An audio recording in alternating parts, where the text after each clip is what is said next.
El Cornellà depenia de si mateix per ser campió. Als Canyars li calia guanyar i el gol d'Albert Cazorla de penal, primer, i el d'Aleix Camps en pròpia porteria consolidaven la victòria. El golaç d'Albert Cervantes per al Castelldefels no impedia el campionat del Cornellà.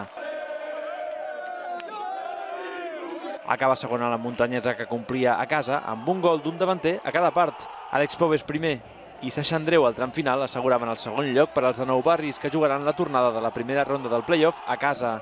L'Europa podia ser líder i el Masnou volia evitar el descens compensat. Els maresmencs s'enduien els 3 punts en una primera part molt intensa, amb gol espectacular d'Eric Blasco i 0-2 de penal d'Aitor González. L'Europa arriba al play-off com a tercer.